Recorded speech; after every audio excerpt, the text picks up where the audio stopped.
ফকিন্নির বাচ্চা, তোর সাহস কি করে হয় আমাকে ধাক্কা দিয়ে কাদা মাটিতে ফেলে দেওয়ার? সরি সরি আপু, আমি বুঝতে পারি নাই। আসলে আমাকে ওই কুকুরটা আমার পিছনে লাগছে, ওর থেকে বাঁচার জন্য দৌড়াতে গিয়ে আপনার সাথে ধাক্কা লাগছে। আয়ান কথা শেষ হইতেই কুকুরটা এসেই ঘেউ ঘেউ করলে নদী ভয়ে উঠে লাফ দিয়ে আয়ানকে জড়িয়ে ধরে বলতে লাগলো, আমাকে বাঁচা, না হইলে তোর খবর আছে। আয়ান নদীর স্পর্শে দাঁড়িয়ে গেল। আয়ান কুকুরটাকে সরানোর চেষ্টা করতে লাগলো। কুকুরটা আরো বিগড়ে গেলে আয়ান নদীর হাত ধরে দৌড়াতে লাগলো। একটা গুলির ছিপার ভেতরে দুজনে ঢুকে পড়লো। নদী ভয়ে আয়ানের বুকে মুখ লুকালো।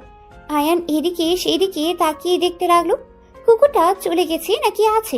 কুকুরটাকে এদিকে আসতে দেখে আয়ান নদীর হাত ধরে বলে, দৌড় দেন, ওই দিকে আসছে। আয়ান নদীর হাত ধরে দৌড়ে যেতে লাগলো। হঠাৎ করে সামনে যেতে একটা রুম ঢুকে পড়লো। রুমে ঢুকে দরজা লাগিয়ে দিল। নদী বলে ওঠে, ওই ওই দরজা লাগালি কেন? তোর মতলব বেশি ভালো না। রেপ করব? আমার কাছে আসলে আমি খুন করে ফেলবো। কুকুর দেখে যেভাবে ভয়ে আমাকে জড়িয়ে ধরেছিলেন, এতে বোঝা যায় খুন করার মতো সাহস আপনার নাই। আয়নের কথা শুনে নদী তোতলাতে তোতলাতে বলে, তুই তুই নিজেও তো ভয় পেয়ে আমাকে নিয়ে এখানে আসলি। তো জানেন যে কুকুরের ভয়ে দুইজন এখানে লুকিয়েছি, তারপরও আমাকে বলেন কেন? তোর মতলব ভালো না? বড় বোন হয়ে ছোট ভাইকে যা ইচ্ছা বলতে পারি, এখানে রেগে যাওয়ার কি আছে? আমি আবার কোন কালের ছোট ভাই হইলাম? নদী কিছু বলতে যাবে তখন কয়েকজন মানুষজন দরজা ধাক্কা দিতে লাগলো। আয়ান নদী চমকে গেল। নদী বলে উঠে, কে? নদীর কণ্ঠ শুনে কেউ একজন বলে উঠল, ওই দরজা খুল, না হলে দরজা ভেঙে ফেললাম। দরজা ভাঙলে তোদের খবর আছে, নোংরামি করার জায়গা পাস না। আয়ান দরজা খুলে দিলে লোকগুলো আয়ানকে মারতে লাগলো। নদী পালাতে যাবে, সাথে কয়েকজন ছেলে চুল ধরে নদীকে থাপ্পড় মারলে আয়ান রেগে লোক তিনটাকে লাথি মেরে ফেলে দিয়ে বলল, আমরা কি করছি সেটা না বলে মেয়ে মানুষের গায়ে হাত তোলার সাহস কোথা থেকে পান? আপনাকে কে অধিকার দিয়েছে মেয়ে মানুষের গায়ে? আয়ানের কথা শুনে তিনজন উঠে বলে, ওকে ধরে ভালো করে, এখানেই নোংরামি করে। আবার আমাদের বলে সাহস কি করে হয়, দুজনকে ধরে নিয়ে চলেন। কথাগুলো বলেই দুজনকে ধরে নিয়ে যেতে লাগলো। নদী বলতে লাগলো, আমাকে ছেড়ে দেন, আমি কিসের নোংরামি করছি? আমাকে ছেড়ে দেন, আমাকে ট্রেন ধরতে হবে, দয়া করে আমাকে ছেড়ে দেন। নদীর কথা শুনে একজন বলে, দেখেছেন কাহিনী, আমাদের এখানকারও না, আমাদের বস্তিতে নাম খারাপ করতে এসেছে। ওদের ধরে বিয়ে পড়িয়ে দিলে ভালো হবে। এখানে মজা নিতে আসা বের করছি। কি বিয়ে মানে? আমি ওনাকে চিনি না, আর না উনি আমাকে চেনে। আপনারা কি যাতা বলছেন? আমাকে যেতে দেন, আমি ওকে চিনি না, ওই আমাকে চেনে না। দুজনের কথা শুনে একজন থাপ্পড় মেরে বলে, আমাদের বোকা মনে হয়? আর মজা নেওয়ার সময় ভালো লাগে, বিয়ে করতে মন চায় না? বিয়ের কথা বলছি আর তখন একে অপরকে চিনেই না। এই নোংরামি বের করছি, ওয়েট। দুজনকে টেনে নিয়ে যেতে লাগলো। কিছু দূর নিয়ে গেলে আয়ান নদী নিজেদের মুখ ঢেকে রাখার চেষ্টা করতে লাগলো। দুজনকে টেনে কাজী অফিসে নিয়ে চলে গেল। আয়ান নদী দুজন বারবার অনুরোধ করতে লাগলো ছেড়ে দেওয়ার জন্য। সবাই মেরে ধরে জোর করে বিয়ে পড়িয়ে দিল। আর দুজনকে বলল, নেক্সট টাইম যদি তোমাদের এইখানে দেখি কপালে দুঃখ আছে, নোংরামি করতে আছোস তাই না? গলির ভেতর থেকে শুরু করে সোজা আমার ঘরে গিয়ে নোংরামি মন চাইছে গলায় চেপে ধরি, আমার রুমটাই খারাপ করে দিল। কথাগুলো বলেই লোকটা চলে গেল। নদী কান্না করতে বলে উঠে, তোর জন্য এসব হইল, তুই ইচ্ছে করে এসব করছস, তোরে আমি খুন করে ফেলবো। আয়ানকে নদীর মারতে যাবে, সাথে সাথে আয়ান নদীর হাত ধরে ফেলে, বলে, দেখেন, আমি এখানে কাজের জন্য এসেছিলাম, আমি চাকরি খুঁজতে এসেছি। আমি কিভাবে ইচ্ছে করে এসব করব? আমার ফ্যামিলি জানলে কতটা কষ্ট পাবে আপনি জানেন? চুপ কর, তুই ইচ্ছে করে করছস। তোর সাথে দেখা হওয়ার পর থেকে যত ঝামেলা হচ্ছে, তুই সব নষ্টের মূল। আজব তো, সব দোষ আমার নিজের। মনে হয় নাই আপনাকে বলছিলাম আমাকে জড়িয়ে ধরতে, নিজেই জড়িয়ে ধরে এখন আমার উপরে দোষ চাপাচ্ছেন। দেখেন, এখানে আমারও দোষ নাই, আপনারও নাই। কাজী অফিসে বসে থাকবেন নাকি? আমি এখন বাসায় যাব, কিভাবে আমার ট্রেনও ছেড়ে দিয়েছে 10 মিনিট আগে। আপনি এখানে কেন এসেছিলেন? এক ফ্রেন্ড দেশের বাইরে গেল, ওর সাথে দেখা করতে এসেছিলাম। বাহিরে চলেন, ওনারা বিয়ে করবে। আয়ান নদী কাজে অফিস থেকে বের হয়ে গেল। নদী বাইরের একটা বেঞ্চিতে বসে কান্না করতে লাগলো। আয়ান বলে ওঠে, কান্না কেন করেন? আপনি আপনার ফ্রেন্ডদের বাসায় যান, সকালে ট্রেনে চলে যাইয়েন। আমার ফ্রেন্ড এখানে হোটেলে উঠেছিল, ওই অলরেডি বের হয়ে গেছে। ও তাহলে আর কি, হোটেলে খুঁজেন, রুম পেলে চলে যান। আপনাকে দেখে তো বড়লোক মনে হচ্ছে। অহংকার তো বড় লোকদের মতো। কি বললি? আমি অহংকারী? কই না তো। মজা করবি না, বিপদের সময় মেজাজটা খারাপ করিস না। এখানে বসে না থেকে চলে যান। কোথায় যাব এই রাতে? হোটেলের রুম পাওয়া যাবে নাকি? খুঁজে দেখলে তো আর সমস্যা নাই, তাই না? যান, উঠেন, সময় নষ্ট না করে যান। তুই কোথায় থাকবি? আমি ছেলে মানুষ, যেখানে ইচ্ছে থাকতে পারবো। আপনি যান। আমার ব্যাগটা মনে হয় ওই রুমে আছে। ব্যাগটা তো দেখছি না। চলেন, ব্যাগ নিয়ে আসি। নদী আয়ানের সাথে যেতে লাগলো। ওই গলি দিয়ে ঢুকে লোকটার রুমের সামনে গিয়ে নক করলে লোকটা দরজা খুলে বলে, ওই কিরে, তোরা দুজন এখানে কেন? ব্যাগটা? আয়ান রুমের ভিতরে ঢুকে ব্যাগটা নিয়ে নিল। ব্যাগ নিয়ে নদীকে বলে, চেক করেন সব ঠিক আছে নাকি। নদী ব্যাগ চেক করে দেখে ওর টাকা নেই। নদী বলে ওঠে, সব ঠিক আছে, বাট টাকাগুলো নাই। নদীর কথা শুনে লোকটা দুজনকে ধাক্কা দিয়ে বের করে দিয়ে বলে, তোদের টাকা কোথায় ফেলছিস সেখানে গিয়ে খোঁজে, এখান থেকে যা। কথাটা বলেই দরজা লাগিয়ে দিল।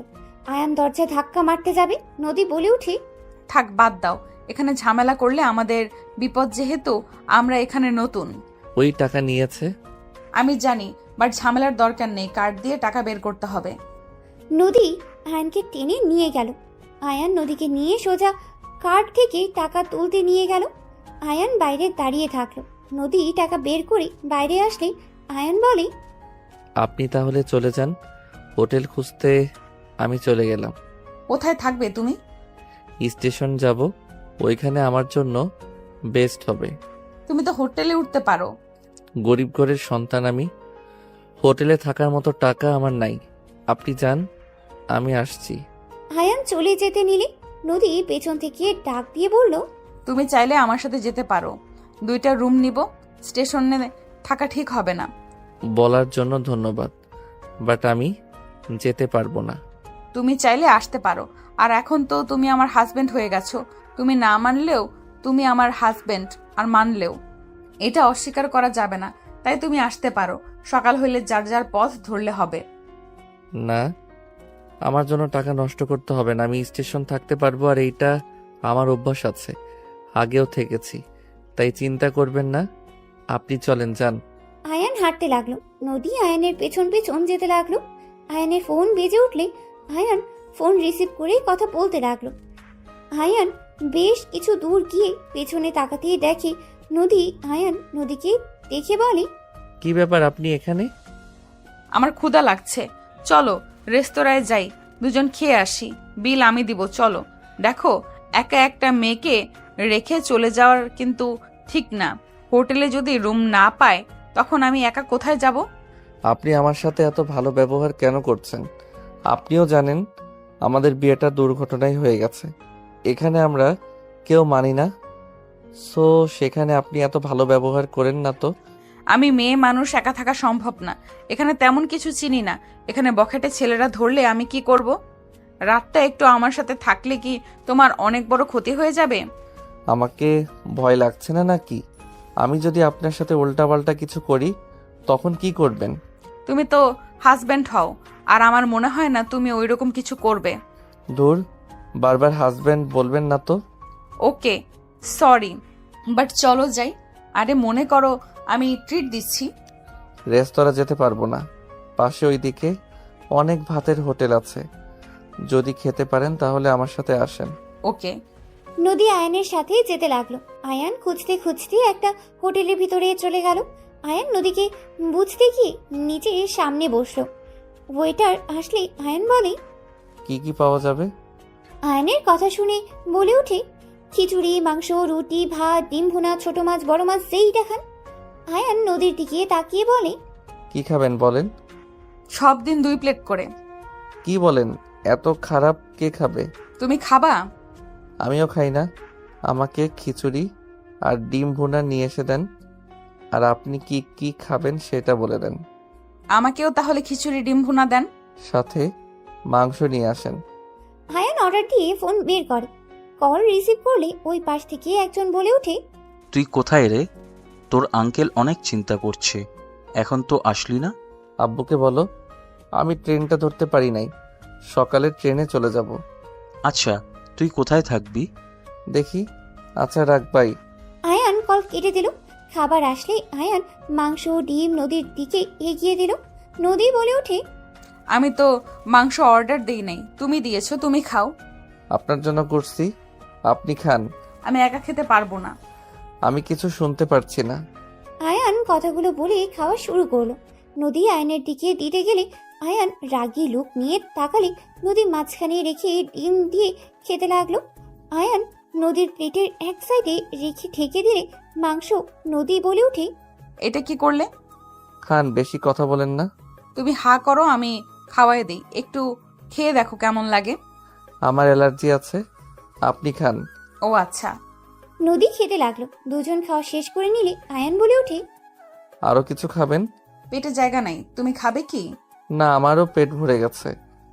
নদী আয়ান উঠে পড়লে নদী বিল দিতে যাবে। আয়ান ওয়ালেট থেকে টাকা বের করে বিল দিয়ে দিলে। নদী বলে ওঠে, এইটা কি করলে? চলেন। আমার প্রশ্নের উত্তর দাও। মানুষজন তাকিয়ে আছে, এখন থেকে চলেন। আয়ান চলে যেতে নিলে নদী আয়ানের পেছন পেছন যেতে লাগলো। নদী আয়ানকে বলতে লাগলো, আমাকে বিল দিতে দিল না কেন? তোমার কাছে তো বেশি টাকা নেই, তাহলে কেন এরকম করলে? মায়া মানুষের টাকা দিয়ে খাবো আমি? So funny. শুনেন, আমার সামর্থ্য অনুযায়ী আমি খাওয়ানোর চেষ্টা করছি। আর আপনি আমার স্ত্রী হয়ে গেছেন, সেখানে আপনার টাকায় খাওয়া আমার পক্ষে সম্ভব না। আর আসল কথা, আমি কারো টাকায় খাই না, নিজের ইনকামের ভিতরে সব কিছু করি। তাই এই বিষয় নিয়ে কোনো কথা শুনতে চাই না। স্ত্রী কি পর হয় নাকি যে তাদের কোনো কিছু নেওয়া যাবে না? বিপদে যদি স্ত্রী তার স্বামীর পাশে নাই থাকতে পারে, তাহলে কেমন স্ত্রী হইলাম? আপনি সম্পর্কটা অন্যভাবে নিয়ে যাচ্ছেন। আপনি ভুলে যাইয়েন না, আমাদের এই বিয়ের মধ্যে থাকা সম্ভব না। আজকে রাত পর্যন্ত আপনার সাথে থাকা, সকাল হইলে দুইজন আলাদা পথ। আচ্ছা, শুনে দেখি কম টাকায় কোনো রুম ভাড়া পাওয়া যায় নাকি? আয়ান কম ভাড়ায় হোটেল খুঁজতে লাগলো। কোনো জায়গায় খালি রুম পাইলই না। নদী বলে ওঠে, আমি যেখানে নিয়ে যাই সেখানে যাবে, বেশি কথা বলবে না। আপনি একা থাকেন গা, যান। চলো তো। নদী আয়নের হাত ধরে টেনে দামি হোটেলের সামনে চলে গেল। ভিতরে গিয়ে রুম একটা পেয়ে যায়। আয়ান বলে ওঠে, তাহলে তো হয়ে গেল, আপনি যান, আমি চলে যাই। কথা কম বলো, চলো। নদী আয়নের হাত ধরে চাবি নিয়ে যেতে লাগলো। আয়ান নদীর হাতের দিকে তাকিয়ে থেকে যেতে লাগলো। রুমে চলে গেলে নদী বলে ওঠে, থাকো, আমি ফ্রেশ হয়ে আসি। আর খবরদার এখান থেকে চলে যাবে না। আমি চলে গেলে ভালো হইতো, আপনি একটু বুঝেন। রিল্যাক্স। আবার কোনোদিন দেখা হইলে ভাড়া অর্ধেক অর্ধেক দিও, তাহলেই হয়ে যাবে। নদীর কথা শুনে আয়ান বলে ওঠে। ওকে। নদী ওয়াশরুমে চলে গেল। নদী ফ্রেশ হয়ে আসলে আয়ান চলে গেল। আয়ান ফ্রেশ হয়ে সোফায় বসে পড়ল। নদী বলে ওঠে, ওকে শুয়ে পড়ো, আমার অনেকটা টায়ার্ড লাগছে। ওকে, শুয়ে পড়েন। আয়ান সোফায় শুয়ে পড়লে নদী বলে ওঠে, তুমি চাইলে খাটে শুয়ে পড়তে পারো, মাঝখানে পার্টিশন দিয়ে রাখতে পারো। না, আমার হাত পা তুলে দেওয়ার অভ্যাস। আপনি থাকেন ওইখানে, গুড নাইট। আয়ান চোখ বন্ধ করে শুয়ে পড়ল। আয়ান ঘুমিয়ে গেলে নদী আয়নের দিকে তাকিয়ে থাকতে লাগলো। 2 বছর পর।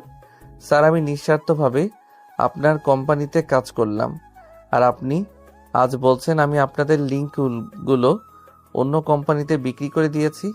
তুই যদি না করস তাহলে ওই পোলা, তুই ছাড়া তো এই লিঙ্কের কথা কেউ জানতো না। দেখেন স্যার, আমি কিছু করি নাই, আমাকে ফাঁসানো হচ্ছে। এই অফিসে কেউ এমন কিছু করছে, আপনি ভালো করে খোঁজ নিয়ে দেখেন। তুই করছস, আমাকে কিছু দেখতে হবে। তুই এখন এই কোম্পানি থেকে চলে যা, যার কাছে বিক্রি করছস তার কোম্পানিতে কাজ কর, বের হ।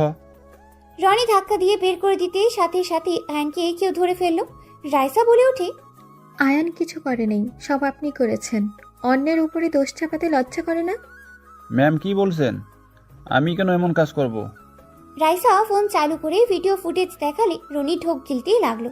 রনি কিছু বলার আগে কার্ড দিয়ে বের করে দিল। রাইসা আয়ানকে বলল, আয়ান, তোমার সাথে কিছু কথা ছিল। ধন্যবাদ ম্যাম, আমাকে এভাবে বাঁচিয়ে দেওয়ার জন্য। ধন্যবাদ দিতে হবে না আয়ান, আমার সাথে একটু আমার কেবিনে আসো। রাইসার সাথে আয়ান তার কেবিনে চলে গেলে আয়ান কেবিনে ঢুকতেই রাইসা দরজা লাগিয়ে দিলে আয়ান চমকে উঠল। আয়ান বলে ওঠে, ম্যাম দরজা লাগিয়ে দিচ্ছেন কেন? ভয় পেও না, বসো এখানে।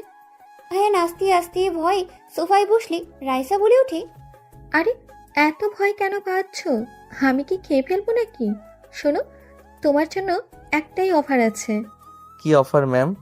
তুমি তো এতিম, তাই না? হুম। আমাকে বিয়ে করবে? রাইসার কথা শুনে আয়ান লাফ দিয়ে উঠে পড়ে বলে, ম্যাম কি বলেন? আরে সিরিয়াসলি না, তুমি 3 মাসের জন্য আমার হাজবেন্ড হবে। আমার ফ্যামিলির সামনে শুধু আমার হাজবেন্ড হয়ে থাকবে। এর বিনিময়ে যত টাকা চাও আমি সব দিব। শুধু 3 মাস আমার হাজবেন্ড হয়ে থাকতে হবে। ম্যাম এসব কি বলেন? আপনি আপনার ফ্যামিলিকে কেন ঠকাবেন? আমি ঠকানো কাজের ভিতরে নাই। আপনি অন্য কাউকে দেখেন। আয়ান, আমার ব্যাপারটা বোঝো। আমার বয়ফ্রেন্ড এখন খুব ব্যস্ত। ওই দেশে আসতে তাও 1 বছরও লাগতে পারে। এতদিন আমার ফ্যামিলি কখনোই আমাকে রাখবে না। যদি স্বামী নিয়ে যায় তাহলে ওরা রাগারাগি করলেও আমাকে অন্য কারোর সাথে বিয়ে দিবে না। আমি আমার বয়ফ্রেন্ডকে ছাড়া কাউকে বিয়ে করতে পারবো না। প্লিজ তুমি আমাকে সাহায্য করো। ম্যাম ফ্যামিলিকে ঠকানোর মতো জঘন্য কাজ আমি করতে পারবো না। আপনি আমাকে ক্ষমা করে দেন। আপনি অন্য কাউকে দেখেন, আমাকে দয়া করে ছেড়ে দেন। আয়ান, আমার বয়ফ্রেন্ড একমাত্র তোমাকে বিষয় করেছে। ওয়েট, আমি তোমাকে ওর সাথে কথা বলিয়ে দিই, তাহলেই বুঝতে পারবে। রাইসা কল করতে লাগলো। কল রিসিভ করলেই রাইসা বলে ওঠে, জান, তোমাকে যে আমার এক এমপ্লয়ের কথা বলতাম, তুমি যাকে বাঁচাতে আমাকে কাছে ভিডিও ফুটেজ দিলে, তুমি একটু ওর সাথে কথা বলো। ওই ছেলেটা রাজি না। না, ওই রাজি হতে চাচ্ছে না। তুমি এটুকু বোঝাও না। আচ্ছা, ওর সামনে ফোনটা ধরো। রাইসা ফোনটা আয়নের সামনে ধরলে আয়ন সাথে সাথেই ফোন কেটে দিয়ে বলল, ঠিক আছে, আমি আপনার হাজবেন্ড হতে রাজি আছি। রাইসার অবাক হয়ে বলে ওঠে, কি হলো? এটাই তুমি রাফির সাথে কথা না বলে এভাবে কল কেটে দিলে, আর এখন বলছো হাজবেন্ড হতে রাজি আছো? আপনি কি চান আমি আপনার হাজবেন্ড হয়ে যাই, নাকি চান না? চাই। তাহলে কবে যাবেন আমাকে জানিয়ে দিয়েন। আমি আমার কাজ করতে গেলাম। তুমি কি রাফিকে চেনো? না, আমি কিভাবে ওনাকে চিনবো? তাও ঠিক। আচ্ছা যাও, সকালে ব্যাগ গুছিয়ে স্টেশন এসেছো, আমি কল দিব। ঠিক আছে। আয়ান চলে গেল। রাইসা রাফিকে কল দিয়েই কথা বলতে লাগলো। সন্ধ্যার দিকে অফিস ছুটি হইলে আয়ান বাসায় চলে গেল। আয়ান বাসায় গিয়ে রান্না করতে লাগলো আর রাকিব সাথে কথা বলতে লাগলো। কথা শেষ হইলে আয়ান রান্না শেষ করে ফ্রেশ হতে চলে গেল। ফ্রেশ হয়ে কিছুক্ষণ ফেসবুকিং করে রাত হইলে খেতে চলে গেল। খাবার খেয়ে ঘুমিয়ে গেল। সকালে রাইসার ফোনের শব্দে ঘুম ভেঙে গেল। আয়ান কল রিসিভ করতে রাইসা বলে ওঠে, আয়ান, কোথায় তুমি? ম্যাম 10 মিনিট লাগবে। তাড়াতাড়ি রেডি হয়ে আসো, 15 মিনিট সময় আছে। Okay ma'am. আয়ান ফোন রেখে তাড়াতাড়ি করে ফ্রেশ হতে চলে গেল। ফ্রেশ হয়ে পোশাক পরিবর্তন করে নিল। তাড়াতাড়ি করে ব্যাগ গুছিয়ে তাড়াতাড়ি করে বাসা থেকে বের হয়ে গেল। আয়ান রিক্সা নিয়ে সোজা স্টেশনে চলে গেল। স্টেশনের সামনে গিয়ে দেখে ট্রেন চলে এসেছে। রাইসা উঠতে যাবে। আয়ান দৌড়ে রাইসার সাথে উঠে পড়ল। রাইসা আয়ানকে দেখে বলল, আসলে তাহলে এতক্ষণ কই ছিলে? আমি তো ভেবেছিলাম তুমি আসবে না। আমি যেহেতু কথা দিয়েছি সেখানে আমি কথা রাখবই। চলো। রাইসার সাথে আয়ান চলে গেল। নিজেদের সিটে বসে পড়ল। রাইসা রাফির সাথে ফোনে কথা বলতে লাগলো। আয়ান আর চোখে দেখতে লাগলো। রাফি দুষ্টুমি করে বলে ওঠে, তোমার জামাই ওইভাবে তাকিয়ে থাকে কেন? কথা বলবে নাকি? আমার সাথে কেউ কথা বলতে চাইলে আমি কিছু মনে করব না। সরি স্যার, আমি কারোর সাথে কথা বলতে ইচ্ছুক না। আপনারা কথা বলেন। আয়ান কথাগুলো বলে বাইরের দিকে তাকিয়ে থাকলো। রাফির সাথে রাইসার সারা রাস্তা কথা বলতে লাগলো। রাফি বলে ওঠে, তোমার ছোট্ট হাজব্যান্ডের মনে হয় ক্ষুধা লাগছে, খাবার নিয়ে আসো নাই? রাফি, বাজে কথা বলবে না। বারবার ওকে আমার হাজবেন্ড কেন বলছো? তোমার যদি রাগ হয় তাহলে নিজে চলে আসো, তা তো আসতে পারবে না, ফ্যামিলিকে বলার সাহসও পাও না, যত সব। আরে বাবা, রেগে কেন যাচ্ছ? আমি তো মজা করে বলছি। যাই হোক, তোমরা খেয়ে নাও, আমি মিটিংয়ে যাব। রাফি কল কেটে দিলে রাইসা আয়নের দিকে তাকাতে দেখে আয়ান সামনে বাচ্চা মেয়ের সাথে দুষ্টুমি করছে। রাইসা আয়নের আর বাচ্চা মেয়েটার কাণ্ড দেখে হেসে দিল। রাইসা আয়ানকে বলল, আয়ান, বিরিয়ানি খেয়ে নাও। কিছু খাবো না, পানি হবে কি? রাইসা পানি দিলে আয়ান পানি খেয়ে বাইরের দিকে তাকালো। রাইসা বিরিয়ানি খেতে জোর করলে আয়ান খেতে রাজি হলো না। রাইসা বলে ওঠে, কি সমস্যা তোমার? দুপুর হয়ে গেল, ক্ষুধা লাগে নেই নাকি? আপনি খান তো। আয়ান কথাগুলো বলে কানে হেডফোন দিয়ে সুরা শুনতে লাগলো। 5টার দিকে স্টেশন থেকে নেমে পড়লো।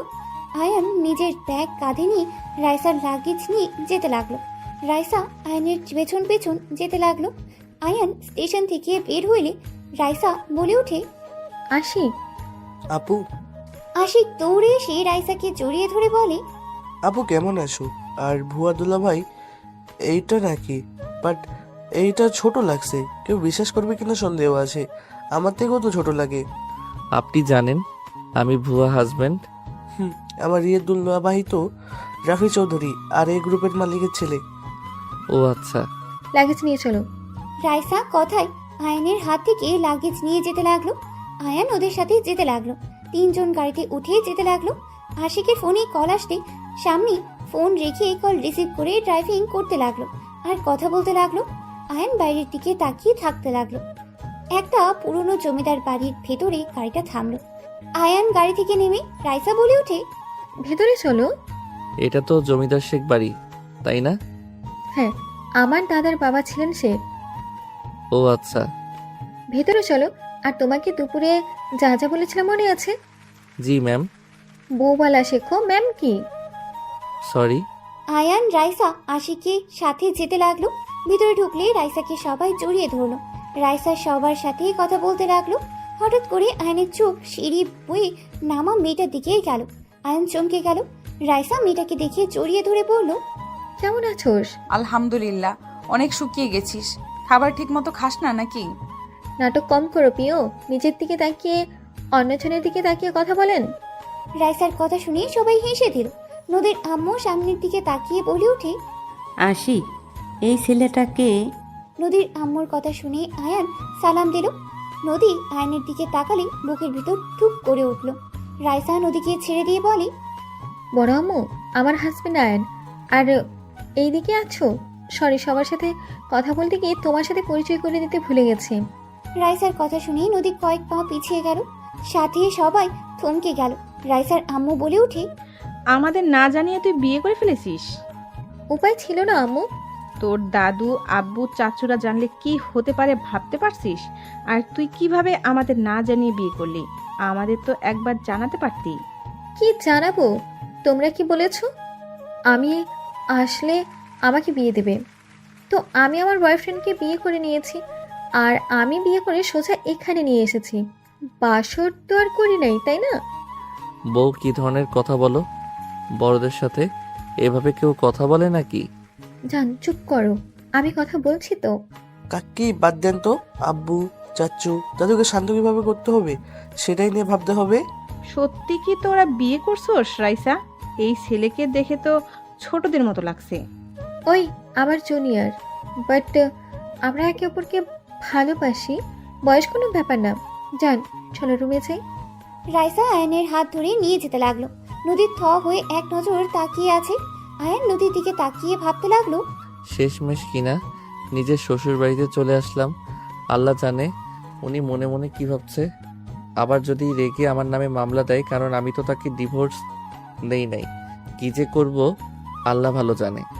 আয়নকে নিয়ে সোজা রাইসা রুমে চলে গেল। আয়ান হাত সরিয়ে দিয়ে বলে, আপনি বড়দের সাথে এমন ব্যবহার করেন কিভাবে? আর বাসর কথা বলতে লজ্জা লাগে না? এই, তোমার সাথে কি সত্যি বাসর করবো নাকি? চুপ থাকো, আমার ফ্যামিলির ব্যাপার আমি বুঝে নিব। যাও, ফ্রেশ হয়ে নাও। রাইসা আয়ানকে ওয়াশরুম দেখিয়ে দিলে আয়ান ব্যাগ থেকে শার্ট প্যান্ট বের করে ওয়াশরুমে চলে গেল। গোসল করে পোশাক চেঞ্জ করে বের হইল। বারান্দায় শার্ট প্যান্ট মেলে দিয়ে খাটে এসেছে বসলো। রাইসা ওয়াশরুমে চলে গেল। গোসল করে বের হইলে নদী রুমের ভিতরে ঢুকলো। রাইসা নদীকে দেখে বলে, কিছু বলবি? দুলাভাইকে নিয়ে নিচে আয় খেতে। নদী, তুই একটু ওকে খাবার এখানে দিয়ে যা, আমি একটু বের হব, আমার কাজ আছে। আপুর সাথে দেখা করতে যাব, কোম্পানির বিষয়ে কিছু কথা ছিল। ও আচ্ছা। রাইসা চলে গেল। নদী নিচে গিয়ে খাবার নিয়ে এসেছে। রাইসা রুমে ঢুকলো। আয়ান নদীকে দেখে উঠে বসে পড়লো। নদী টি টেবিলের ওপরে খাবারগুলো রেখে বলল, খেয়ে নেন দুলাভাই। এইটা আপনাদের বাসা? আপনার বোন হয় রাইসা? আপনি তো অনেক চালাক মানুষ। আপনাকে দেখে বড্ড অবাক হইলাম। আমার কেন জানি মনে হচ্ছে আপনি ইচ্ছে করে রাইসাকে ফাঁসিয়ে এই বাসায় এসে ঘর জামাই হয়েছেন। ঠিক বলছেন।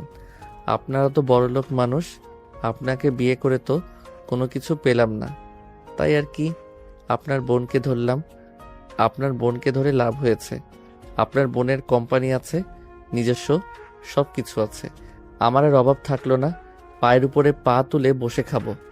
আয়ানের কথা শুনে নদী রেগে আয়ানের কাছে গিয়ে আয়ানের কলার ধরে রেগে বলে, তুই আমাকেও সেদিন ফাঁসিয়েছিলি তাই না? ওরা তোর লোক ছিল তাই না? তুই যদি ভেবে থাকস রাইসার মাধ্যমে এই বাড়ির দিকে নজর দিবি, তাহলে জীবনে বড় ভুল করবি। আমি বেঁচে থাকতে তোকে কিছুই করতে দিব না। নদীর কথা শুনে আয়ান হাসতে লাগলো। নদী রেগে থাপ্পড় মারতে যাবে, সাথে সাথে আয়ান নদীকে খাটের ওপরে ফেলে দিয়ে নদীর 2 হাত চেপে ধরে, ঠোঁটজোড়া নিজের দখলে নিয়ে নিল। নদী চোখ বড় বড় করে ফেললো। নদী আয়ানের থেকে ছোটার চেষ্টা করতে লাগলো। আয়ান নদীর পেটে হাত দিয়ে নদী কেঁপে উঠল। 3 মিনিট পর নদীর ঠোঁট ছেড়ে দিলে নদী চোখের পানি গড়িয়ে পড়তে লাগলো। নদী আয়ানের 2 গালে থাপ্পড় মারতে লাগলো। নদী কান্না করতে করতে বলতে লাগলো, আমার হাজবেন্ড হয়ে অন্য কাউকে বিয়ে করতে কি বিবেকে বাঁধলো না? তোর টাকা প্রয়োজন হইলে আমাকে বলতে পারতি, তুই অন্য কাউকে কেন বিয়ে করলি? আয়ান নদীর বুকে মাথা দিয়ে 2 হাত খাটের সাথে চেপে ধরে বলে, আমাকে কি ভালোবাসেন নাকি? তোকে কেন ভালোবাসবো? এই জন্য বলে এতদিনে মানুষ চেনা যায় না। এই জন্য বলে একদিনে মানুষ চেনা যায় না। তুই এত খারাপ, সামান্য টাকা সম্পদের জন্য আমার কাজিনকে বিয়ে করে এই বাড়িতে আসলি। তুই সব চেনার পর কেন আমার সাথে যোগাযোগ করলি না? যোগাযোগ করলে তো আমি তোকে ফিরিয়ে দিতাম না? যা টাকা লাগে, যা দরকার আমি তোকে দিতাম। নদী কথাগুলো বলে অচরে কান্না করতে লাগলো। আয়ান বুকের ওপর থেকে মুখ তুলে ঠোঁটে আলতো করে কিস করে, চোখের পানিগুলো ঠোঁট দিয়ে চুষে নিতে লাগলো।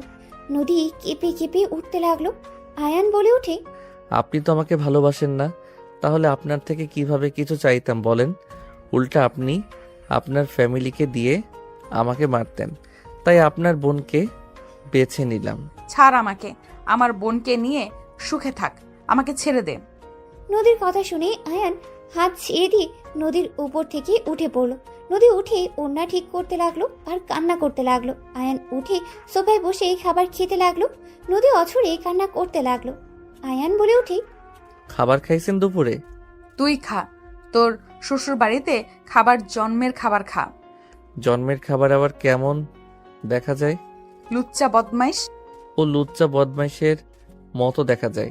কুত্তা বিড়াল, তোকে আমি খুন করে ফেলবো। যাক বাবা, আমি আবার কি করলাম? শ্যালিকা কান্না বন্ধ করে পাশে এসে বসো।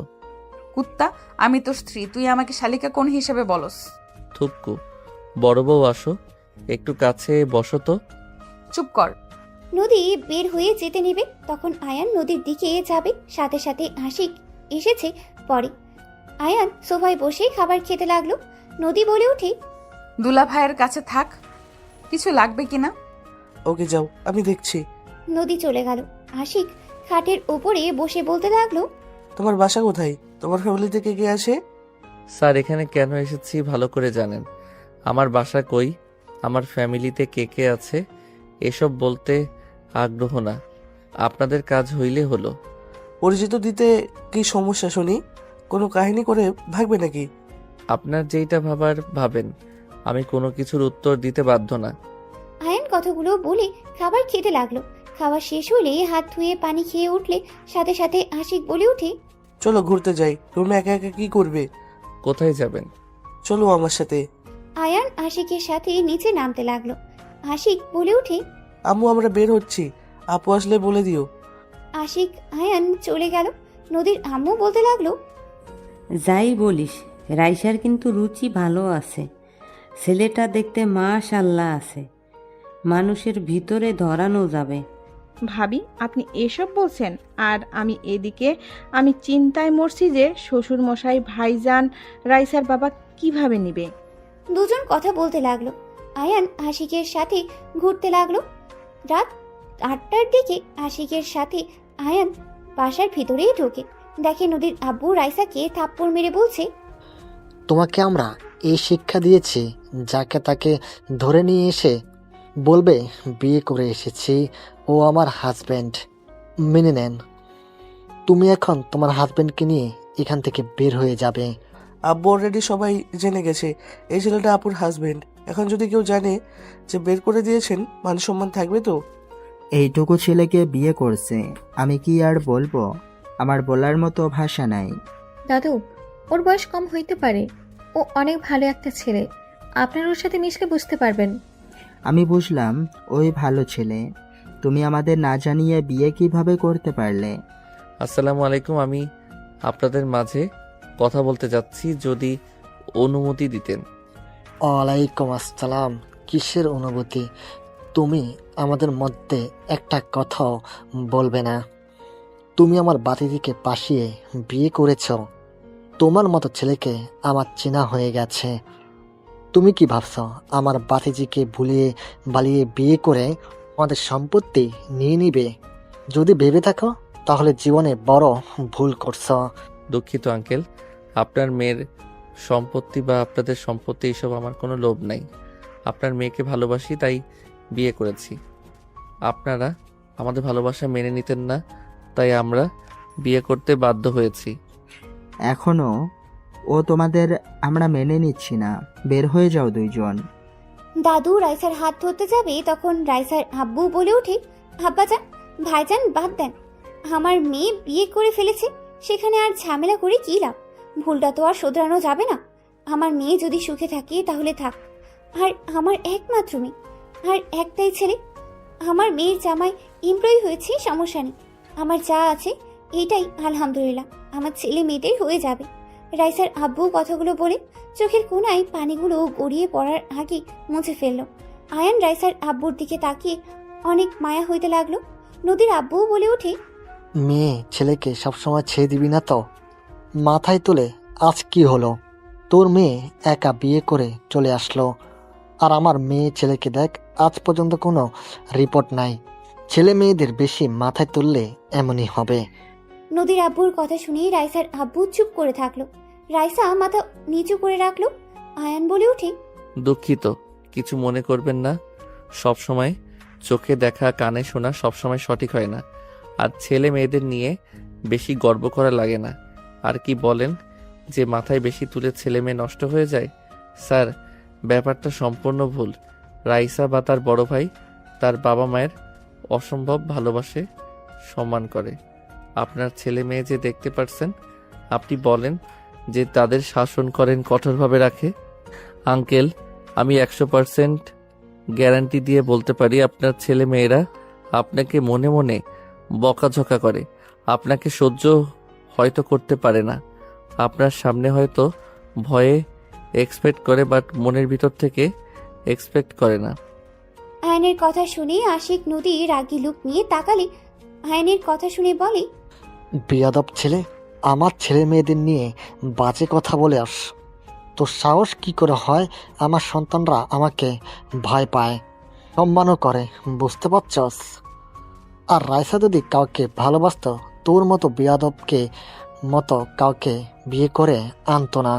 সরি আঙ্কেল, আমার কথায় কষ্ট পেয়েছেন, বাট আঙ্কেল, আমি যদি বলি এখানে আপনার আর দাদু ভয়ে এমন কাজ করতে বাধ্য হয়েছে, আপনারা তো রাইসার ইচ্ছে কোনো কিছু তো শুনতে চান না। বাড়িতে আসলে আপনাদের পছন্দ করা পাত্রর সাথে বিয়ে দিয়ে দিবেন। এইটা কেমন ব্যবহার হইল বলেন? যার বিয়ে সেই রাজি কিনা ওইটা জানার দরকার নাই। যাকে ভালোবাসে তার সম্পর্কে খোঁজ খবর নিয়ে যে দেখবেন ছেলেটা আসলে ভালো নাকি খারাপ, ওইটা তো দেখবেন না। দেখবেন শুধু ছেলেটা টাকা আছে নাকি হাই লেভেল বংশ হইতে হবে। এত টাকা টাকা করে কি হবে আঙ্কেল, যদি ভালোবাসাটা না থাকে? আয়নের কথা শুনে রাইসার আব্বু বেশ ভালো লাগলো। নদীর আব্বু রেগে বলে ওঠে, তুই কি বলতে চাস? হ্যাঁ, আমরা আমাদের সন্তানের ভালো চাই না, খারাপ চাই না কি? আঙ্কেল, আমি সেইটা বুঝাই নাই। আসলে সমস্যা কি জানেন, মাঝে মাঝে বাবা মায়েরা সন্তানের ভালো করতে গিয়ে সন্তানের খারাপ ভবিষ্যৎটা খারাপ করে দেয়। আঙ্কেল, সবসময় টাকার পিছনে ছুটবেন না। মানুষ ব্যবহার দেখবে, মেয়ে ভালো দেখবে কিনা সেটা দেখবে। এখন অনেক টাকাওয়ালা বাট নেশাখোর বা সব মেয়ের প্রতি আসক্ত বা ব্যবহার নিকৃষ্ট বউকে সম্মান করতে জানেন না, এমন ছেলে দেখে বিয়ে দিয়ে জীবন নষ্ট করার কোনো মানে হয় না। তাই না? তা তুই অনেক ভালো ছেলে, এটা বোঝাতে চাচ্ছিস নাকি? তোর মতো দুই পয়সার ছেলের সাথে নিজের মেয়েকে বিয়ে দিব নাকি? আমি বলি নাই আমি ভালো। আয়ান আর কিছু বলার আগেই রাইসা বলে ওঠে। আয়ান চুপ করবে প্লিজ, অনেক জ্ঞান দিয়েছো, দয়া করে চুপ করো। রাইসার কথা শুনে আয়ান চুপ হয়ে গেল। নদীর আব্বু রেগে বলে ওঠে। আব্বা, আপনি তাকিয়ে কি দেখছেন? আপনার ছেলেকে এতটুকু ছেলে এসে অপমান করছে আর আপনি চুপচাপ শুনে যাচ্ছেন, কেউ কোনো প্রতিবাদ করছেন না। ছেলেটা ছোট হইলেও আসলে অনেক কিছু ঠিক বলছে। আব্বু, তুমি ওদিকে টানছো। আচ্ছা বাদ দে, মেজো যেহেতু মেনে নিয়েছে সেখানে আমার কথা বলে কি লাভ? রাইসা, ওকে নিয়ে রুমে যাও। রাইসা আয়ানকে ইশারা করলে আয়ান রাইসার সাথে যেতে লাগলো। নদী আয়নের দিকে তাকিয়ে আছে। আয়ান নদীর দিকে তাকিয়ে চোখ টিপ মারলে নদীর রাগে গজগজ করতে লাগলো। নদীর আব্বু রেগে চলে গেল। নদীর আম্মু বলে ওঠে। বাবা, এইটুকু ছেলে না, কত বড় বড় কথা। এখনকার ছেলেমেয়েরা অনেক পাকনা। আয়ান ছোট হলেও কথাগুলো কিন্তু সঠিক বলেছে। পাকনামি করা লাগবে না তোর, যা এখান থেকে। রাইসার আব্বু চলে গেল। দাদুও নিজের রুমে চলে গেল। আয়ান রাইসার সাথে রুমে গেলে রাইসা রেগে ধমকে সুরে বলে ওঠে। এই, তোমাকে আমি এইসব শিখিয়েছি? বড় আব্বুর সাথে যে তর্ক করলে মেরে হাড্ডি ভেঙে দিত। আব্বু চুপ করেছিল জন্য কিছু করলো না। আব্বু যদি কিছু বলতো আমাদের বিরুদ্ধে গেলে মেরে বের করে দিত। Sorry ma'am. রাইসার ফোন বেজে উঠলে রাইসার বারান্দায় চলে যায়। আয়ান খাটের উপরে বসে চিন্তিত হয়ে বসে থাকলো। আয়ান মনে মনে ভাবতে লাগলো। আমি কি কাজটা ঠিক করছি? লোকটার চোখে আমি স্পষ্ট কষ্টের ছাপ দেখলাম। উনি হয়তো কল্পনাও করতে পারছে না তার মেয়ে এমন একটা কাজ করতে পারে। আমি কি ওনাকে সব সত্যিটা বলে দিব? না থাক, সত্যিটা বলে দিলে অন্য ঝামেলা হয়ে যাবে। আয়ান কথাগুলো ভাবতে লাগলো। 10টার দিকে রাইসাদের ডাকলে আয়ান রাইসা দুজন নিচে চলে গেল। আয়ান সবার সাথে ডাইনিং টেবিলে বসতে যাবে, তখনই নদীর আব্বু এসে বললেই, সামান্য একজন এমপ্লয়ি হয়ে বসদের সাথে খেতে বসতে চায় কোন সাহসে? এই ছেলে, নিচে গিয়ে বসো। Sorry sir. শফিক, চুপ কর তো। আয়ান, তুমি বসো আমাদের সাথে। ও যদি আমাদের সাথে খায়, আমি খাওয়ার বাদ দিয়ে উঠে যাব। নদীর আব্বুর কথা শুনে কিছু বলবে, তখন আয়ান বলে ওঠে। স্যার আপনি থাকেন, সমস্যা নাই, আমি নিচে বসছি। আয়ান এক সাইডে গিয়ে ফ্লোরে বসলে নদী আয়ানের পাশে গিয়ে বসলো। আশিকও চলে গেল। রাইসাও আশিকের পাশে বসে পড়লো। নদীর আব্বু রেগে বলে ওঠে। কি রে, তোরা ওখানে বসলি কেন? আম্মু, কাকি, আমাদের এখানে খাইতে দেন। আপনারা আমার সাথে কেন বসছেন? আমি গরিব ঘরের সন্তান। আপনারা যান, আমার সাথে বসা আপনার জন্য ঠিক না। তুমিও মানুষ, আমরাও। ওয়েট, আমি নিয়ে আছি। আশিক নদী উঠে খাবার নিয়ে আসতে গেলে নদীর আব্বু রেগে নদীর গালে থাপ্পড় মারতে গেলে আশিক সামনে দাঁড়ালে ওর গালে গিয়ে থাপ্পড়টা পড়লো। দাদু রেগে বলে ওঠে। আমার দাদু ভাইদের গায়ে হাত তোলার সাহস তোকে কে দিল? ওদের মতো থাকতে ওদের দে সব কিছু জোর করে চাপিয়ে দেওয়ার চেষ্টা করিস না। আব্বাজান, প্লিজ, আপনি আমাদের মধ্যে নাক গলাবেন না। একজন তো ধরে নিয়ে এসেছে বস্তির টোকাইকে, আবার এটা যে কি করবে সেটাই ভেবে পাচ্ছি না আমি। এত বড় সাহস, আমাকে বলস আমি নাক গলাই? দাদু নদীর আব্বুর কথা সহ্য করতে না পেরে বুকে ব্যথা উঠে গেল। আয়ান দৌড়ে গিয়ে দাদুকে ধরে ফেললো। নদী দাদুকে ধরে বলতে লাগলো। দাদু কি হলো? আপনার অনেক ব্যথা করছে, আপনি শান্ত হন। আব্বু, আপনি এইটা কি করলেন? আপনি জানেন দাদুকে রাগানো যাবে না, তারপরও আপনি সেই কাজটাই করলেন।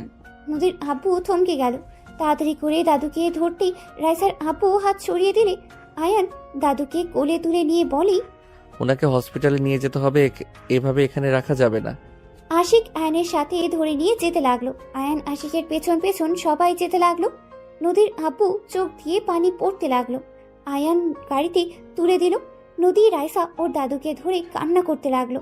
আয়ান ড্রাইভারের কাছ থেকে চাবি নিয়ে ড্রাইভিং করতে লাগলো। আশিক আয়ানকে রাস্তা চিনিয়ে দিতে লাগলো। আয়ান হসপিটালের সামনে গিয়ে থামিয়ে তাড়াতাড়ি করে আশিকের সাহায্য নিয়ে দাদুকে নিয়ে হসপিটালে চলে গেল। নার্স এসেছে, দাদুকে নিয়ে চলে গেল। নদী রাইসা কান্না করতে লাগলো।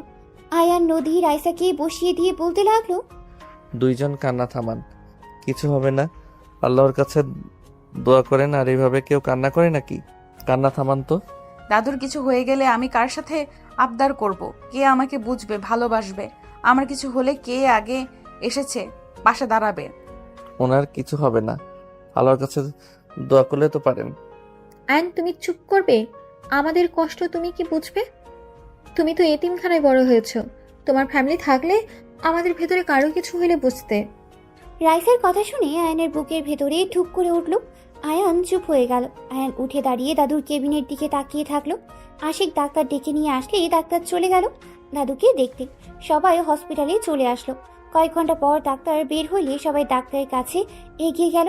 ডাক্তার বলে ওঠে, রোগীর আপাতত ঠিক আছে। আপনাদের তো বলে দেওয়া হয়েছিল রোগীকে হার্ট না করা। ওনাকে কোনো চিন্তা ভাবনা রাগানো যাবে না, ওনার খেয়াল রাখতে হবে। পরের বার এই অবস্থা হইলেই বাঁচানো সম্ভব হবে না। ডাক্তার আর কিছু কথা বলেই চলে গেল।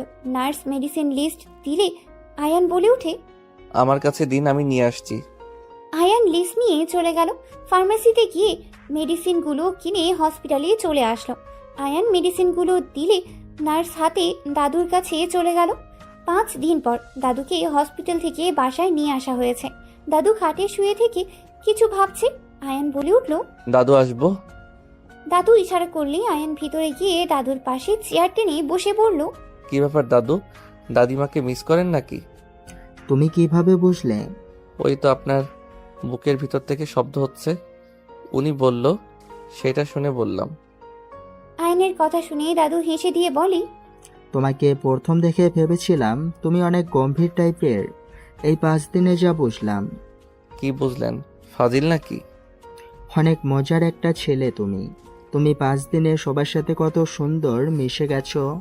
আপনারা ভালো বলে মিশতে পারছি, চাচা শ্বশুর তো এখনো সহ্য করতে পারছে না। ওর কথা বাদ দাও।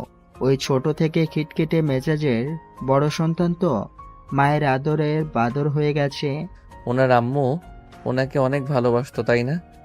হ্যাঁ, ওর আম্মু ওদের অনেক ভালোবাসতো। আমি বাবা হয়ে ওদের কখনোই সময় দিতে পারি নাই, ওদের মনে জায়গা নিতে পারি নাই। ওদের মা যখন আমাদের ছেড়ে চলে গেল, তখন থেকে ওরা আমাকে অপছন্দ করা শুরু করে দেয়। ওরা বুঝতে না দিলেও আমি ঠিকই বুঝতে পারি। দাদিমা কি হয়েছিল? আমার ছোট সন্তানের সাথে এই বাড়ি থেকে বের হয়ে গেছিল। সেই যে চলে গেছে, আর কোনোদিন তার দেখা পাই নাই। অনেক খোঁজ নিয়েছি, কিন্তু কোথায় থাকে এটাও বের করতে পারি নাই। 20 বছর আগে একবার পত্রিকার কাগজে তাকে দেখেছিলাম। বিজনেসম্যান নাম্বার 1 হিসাবে পরিচয় পেয়েছে। দাদিমা এখন কোথায় জানেন না, আর আপনি তার ঠিকানা পান নাই? পেয়েছিলাম, কিন্তু তার সাথে দেখা করতে পারি নাই। সেই সুযোগটা পাওয়ার আগেই জেলখানায় জায়গা হয়ে যায়। জেলখানায় মানে? আমার 3 বছরের জেল হয়েছিল। পরিচিত একজন মিথ্যা মামলায় ফাঁসিয়ে দিয়েছিল। জেল থেকে বের হয়ে সোজা দেশে চলে আসি। সবাই ভেবেছিল আমি মারা গেছি। ও আচ্ছা। একটাই কথা বলবো। জি বলেন। তোমার মাঝে আমি আমার ছোট ছেলের অনেক মিল পাই। তোমার হাসি, তোমার চলাফেরা আমার ছেলের মতো। আমার ছেলে তোমার মতো করে হাসতো। ওই খুব বুদ্ধিমান ছিল। তোমাকে দেখলে আমার ছেলের কথা মনে পড়ে যায়। আপনার ছেলের নাম কি, আর তার কি কোনো ছবি আছে? আমার ছেলের নাম? দাদু পুরো কথা শেষ করবে তখনই আয়ানের ফোন বেজে উঠলে আয়ান দাদুকে বলে, দাদু থাকেন, একটা মিটিং আছে, বউকে জানাতে হবে। আয়ান কথাগুলো বলে রুম থেকে বের হয়ে ফোনে কথা বলতে বলতে যেতে নিলে হঠাৎ করে কেউ পেছন থেকে টান দিয়ে রুমের ভেতরে নিয়ে গেল।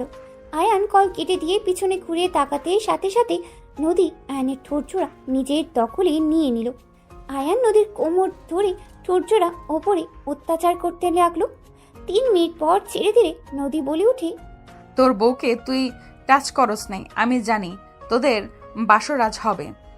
তার আগেই আমি তোর ঠোঁটগুলো ইউজ করলাম। শুধু ঠোঁট, অন্য কিছু ইউজ করবেন না? কি বলতে চাস? কিছু না। ও হ্যাঁ, বউয়ের কাছে যেতে হবে। যা, তোর বউ তোর জন্য অপেক্ষা করছে। করবেই তো, আমার বউ আমার জন্য অপেক্ষা করবে না তো কার জন্য করবে? আয়নের কথায় নদীর রাগ উঠলে কলার চেপে ধরে বলে, আমি তোকে ভালোবাসি, আমি তোর প্রথম স্ত্রী। তুই আমার আগে ওর সাথে বাসর করতে পারবি না। দেখ আমি কি করি আজকে। কি করবে? হ্যাঁ, কিছু করতে পারবে না। আমি তো আজ বাসর করবই। তোর সাহস থাকলে করে দেখাস। ওকে। আয়ান কথাগুলো বলেই রুম থেকে বের হয়ে সোজা রাইসার রুমে চলে গেল। রাইসা আয়ানকে দেখে বলল, কোথায় ছিলে আয়ান? ম্যাম, সজীব স্যারকে কল দিয়ে কথা বলেন।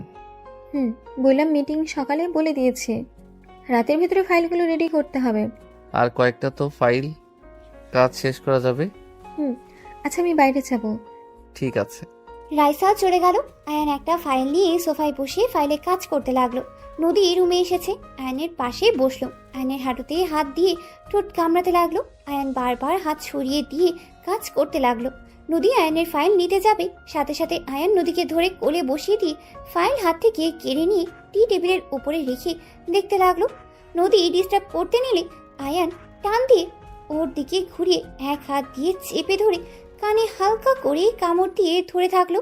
নদী আয়নের পিঠে মারতে লাগলো আর বলতে লাগলো, ছাড়ো রাক্ষস কোথাকার, তোমাকে কেউ মাংস খাওয়ায় নাই নাকি যে মানুষের মাংস খেতে চাচ্ছ? আয়ান কান ছিঁড়ে দিয়ে বলি, দুষ্টুমি করা বন্ধ করবে, কাজ করতে দাও। আমি বাসর করব, আমি বড় বউ, আমার অধিকার সবার আগে। সময় হইলে করব, এখন করার মুড নাই। কাজ করতে দিবে নাকি আমি কিছু একটা করব? আমি তো চাই কিছু একটা করো। কামড় দিয়ে গাল লাল করে দিব, পরে আর কাউকে দেখাতে পারবে না। তাই চুপচাপ বসে থাকো, কাজ করতে দাও। আমার কান্না আসছে, আমি কান্না করি, তুমি কাজ করো। নদীর কথা শুনে আয়ান ভ্রু কুচকিয়ে তাকিয়ে বলে, কান্না কেন করবে? কি হয়েছে? আয়ান, আমি সত্যি তোমাকে অনেক ভালোবেসে ফেলেছি। আমি তোমার আশেপাশে অন্য নারীকে সহ্য করতে পারছি না। কেন বুঝতে পারছো না? আমাদের বিয়েটা যেমনই হোক, আমরা তো স্বামী স্ত্রী। আয়ান, এই বিয়েটা কেন করলে তুমি? নদী কথাগুলো বলে কান্না করতে লাগলো। আয়ান নদীকে কোল থেকে নামিয়ে দিলে নদী বাচ্চাদের মতো আয়ানের শার্টের সাথে নাকের পানি মুছতে লাগলো আর কান্না করতে লাগলো। আয়ান নদীকে এক হাত দিয়ে সামনের মাথায় হাত বুলিয়ে দিতে লাগলো, অন্য হাত দিয়ে কাজ করতে লাগলো। নদী বাচ্চাদের মতো করে আয়ানের শার্ট টানতে টানতে কান্না করতে করতে বলতে লাগলো, কেন করলে আয়ান? তুমি বিবাহিত জানার পরও কেন তুমি রাইসাকে বিয়ে করলে? আমি তো তোমাকে ডিভোর্স দেই নাই, তুমি কেন বিয়ে করলে? তাও আবার আমার কাজিনকে। আমি কিভাবে ওকে বলবো আমার স্বামীর সাথে তুই কেন থাকোস? তোকে দেখলে আমার রাগ হয়, কষ্ট হয়। নদী কথাগুলো বলতে লাগলো আর ফুপিয়ে ফুপিয়ে কান্না করতে লাগলো। আয়ান এক হাত দিয়ে বাহুতে জড়িয়ে ধরে হাত বুলিয়ে দিতে লাগলো। নদী কান্না করতে করতে বলতে লাগলো, তুমি কি জানো না, বাঙালি নারীরা সব ছাড়তে পারে কিন্তু তার স্বামীর ভাগ কাউকে দিতে চায় না। তুমি সবকিছু জেনে কেন বিয়ে করলে আয়ান? তোমার টাকার দরকার হইলে আমার সাথে যোগাযোগ করতে পারতে। তুমি তো আমার বাসা চিনতে, সব চিনেও তুমি আমার কাছে কেন আসো নাই? আমার বোনকে বিয়ে করলে। তুমি জানো আমি তোমাকে কত মিস করছি। আমি তোমাকে নিয়ে সব সময় ভাবতাম। তুমি বিয়েটা না মানলেও আমি তো বিয়েটা মেনে নিয়েছিলাম আয়ান।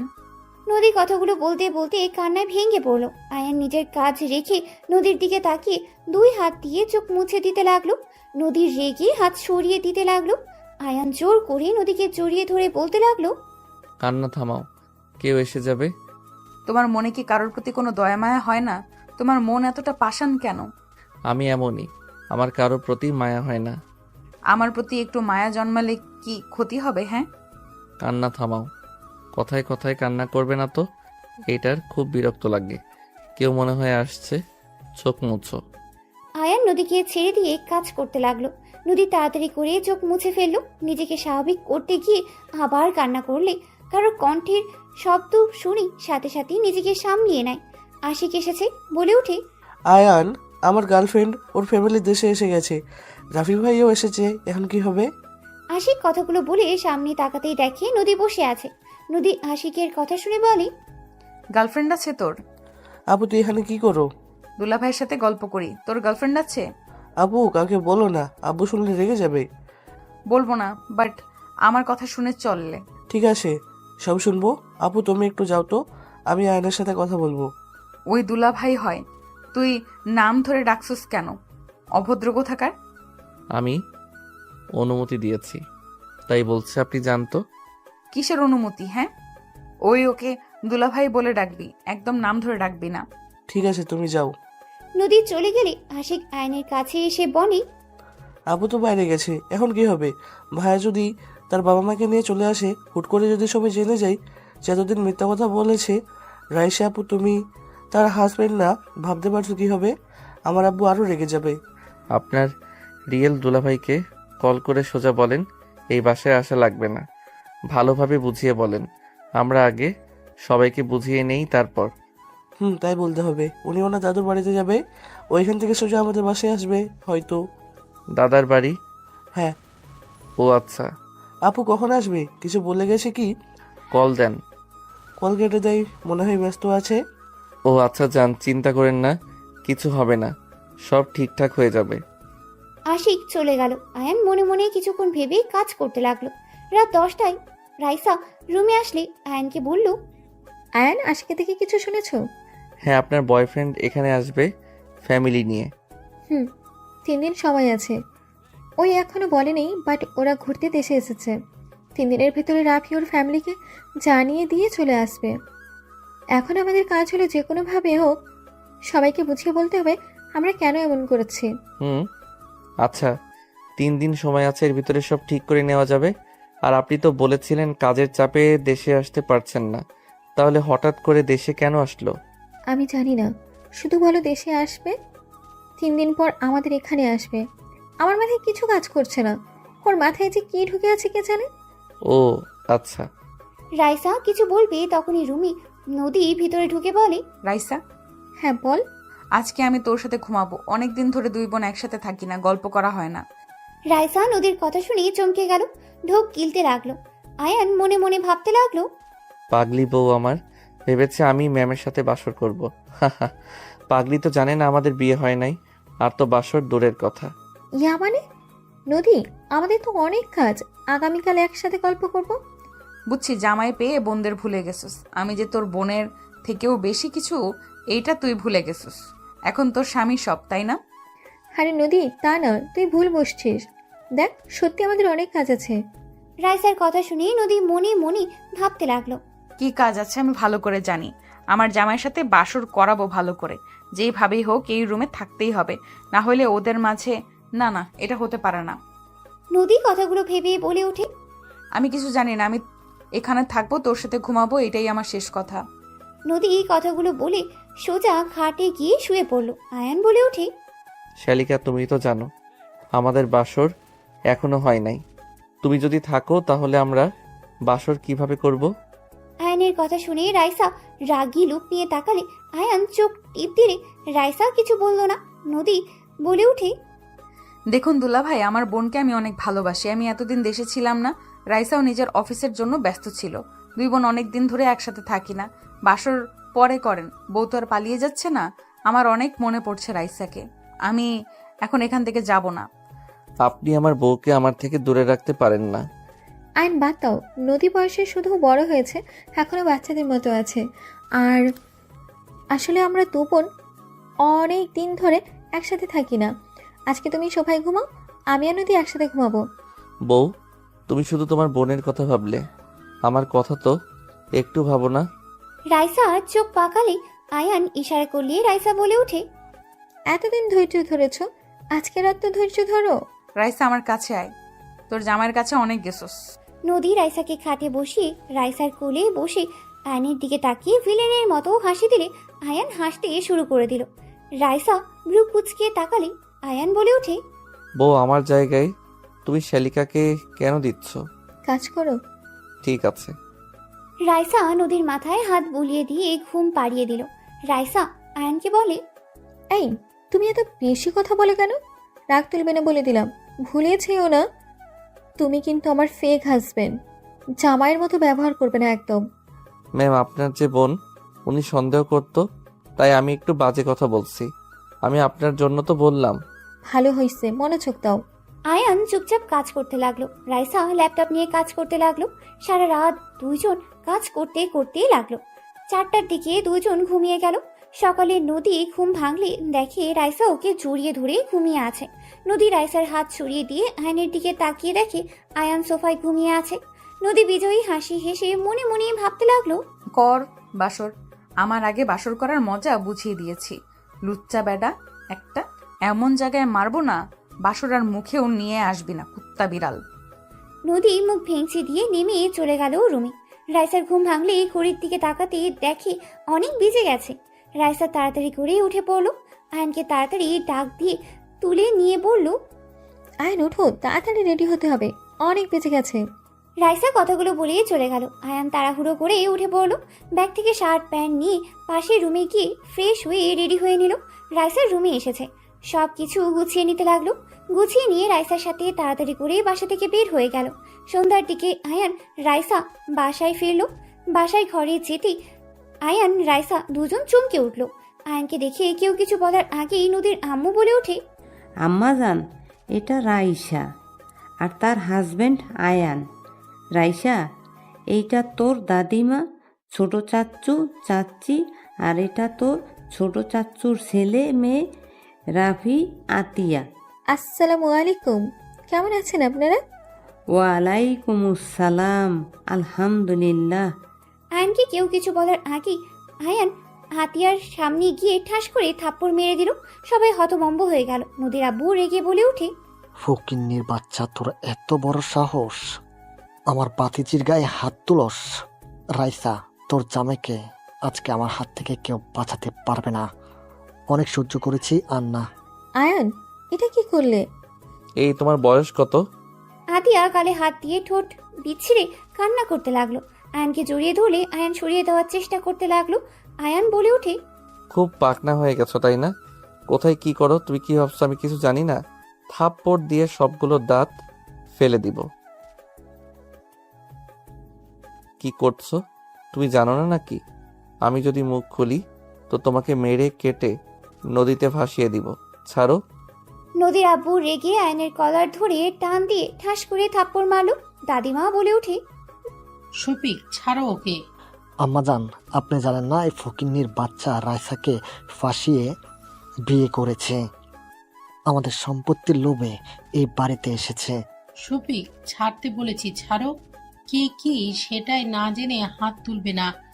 তোমাদের সম্পত্তির লোভ ওর নাই, বুঝতে পারছো? ওর যা আছে তোমাদের তাও নেই। ছেড়ে ওকে। দাদিমার কথা শুনিয়ে সবাই অবাক হয়ে গেল। আয়ান নদীর আব্বুর হাত সরিয়ে দিয়ে বলল, আপনাদের সব ভাইদের মধ্যে শুধু অহংকার, শুধুমাত্র একমাত্র আমার শ্বশুর ভালো মনের মানুষ। আয়ান কথাগুলো বলেই চলে গেল। রাইসা বলে ওঠে, আয়নের হয়ে আমি সবার কাছে ক্ষমা চাচ্ছি। হাজব্যান্ডের সাথে অনেক সুখে আছেন দেখছি। অবশ্যই, কেন থাকবো না। রাইসা কথাগুলো বলেই চলে গেল। আয়ান ফ্রেশ হয়ে খাটে বসলে রাইসা রেগে বলে, তুমি আমার কাজিনের গায়ে হাত তোলার সাহস কি করে পেলে? নোংরামি করার একটা লিমিট আছে। আশিক ভাইয়ার গার্লফ্রেন্ড ওই মেয়েটা, অসভ্য একটা মেয়ে। ওরা তো বিয়ে করবে, তাতে তোমার কি সমস্যা? দেখো, তুমি নিজে লিমিটের ভেতরে থাকো।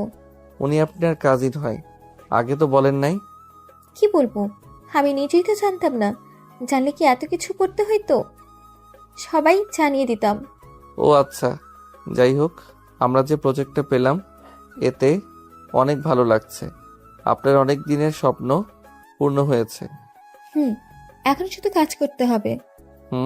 ঢাকা চলে যেতে হবে যত তাড়াতাড়ি। আপনার ফ্যামিলিগত সমস্যার সমাধান করতে হবে। রাইসা আলমারি থেকে পোশাক নিয়ে ওয়াশরুমে চলে গেল। গোসল করে ছাদে চলে গেল। আয়নও ছাদে চলে গেল। বাতাসে রাইসার চোখে কিছু পড়লে রাইসা বলে ওঠে, আয়ান, একটু দেখবে কি? গলা অনেক জ্বালা করছে। আয়ান রাইসার চোখে ফু দিতে লাগলো। হঠাৎ করে ছাদে সবাই চলে আসলে সবাই হালকা করে কাশি দিলে আয়ান পিছনে ঘুরে দেখে নদী, রাফি, আতিয়া, আশিক আর কিছু কাজিনরা দাঁড়িয়ে আছে। নদী রেগে হাত মুঠো করে দাঁতে দাঁত চেপে বলে, সব কিছুতে একটা লিমিট থাকে।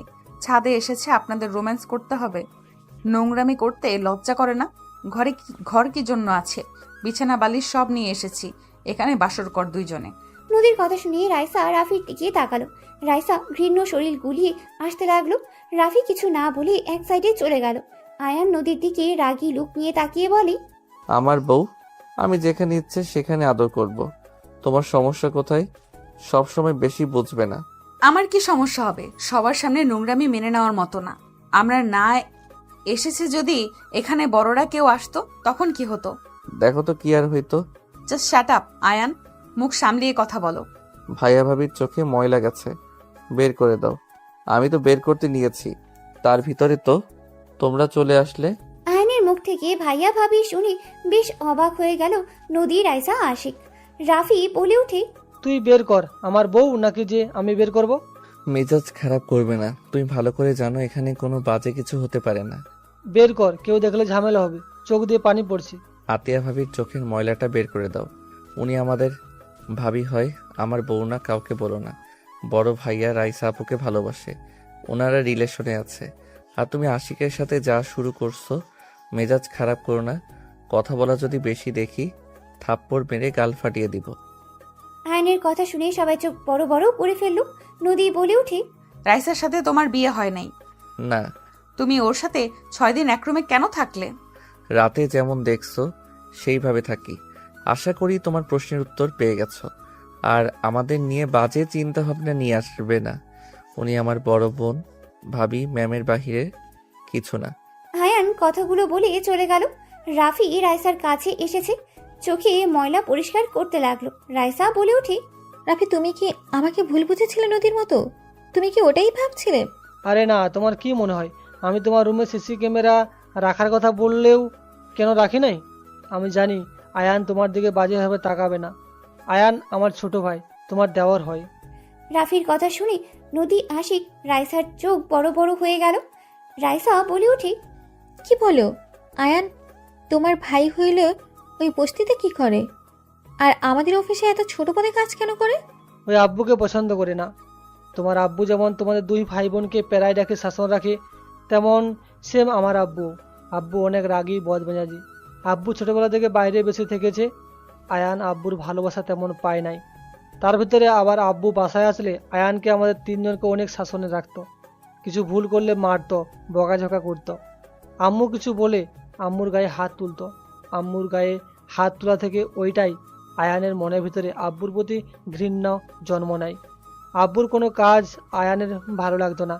আম্মুকে প্রতিবাদ করতে বলে আম্মু করতো না, আয়ানকে বুঝাতো। আয়ান একদিন রেগে গিয়ে ভাঙচুর করে বলে দেয়, ওই আব্বু আম্মুর কারো সন্তান না, ও এতিম। ওকে যদি সন্তান হিসাবে পরিচয় দেয়, সেই দিন আয়ান নিজেকে শেষ করে দেবে। সেই দিন রাতে আয়ান পালিয়ে দেশে চলে আসে।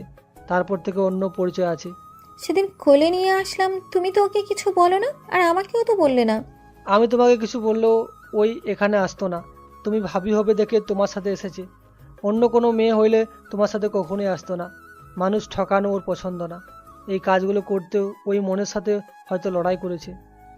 প্রথমে ওই রাজি হয়নি, তোমাকে দেখার পর হুট করে হ্যাঁ বলে দেয়। আমি বুঝতে পারছিলাম না, ওকে দেখে কোনো কিছু বোঝা যায় না, চাপা স্বভাবের। সবার কথা শুনে নদী থমকে গেল। নদী দৌড়ে নিচে চলে গেল।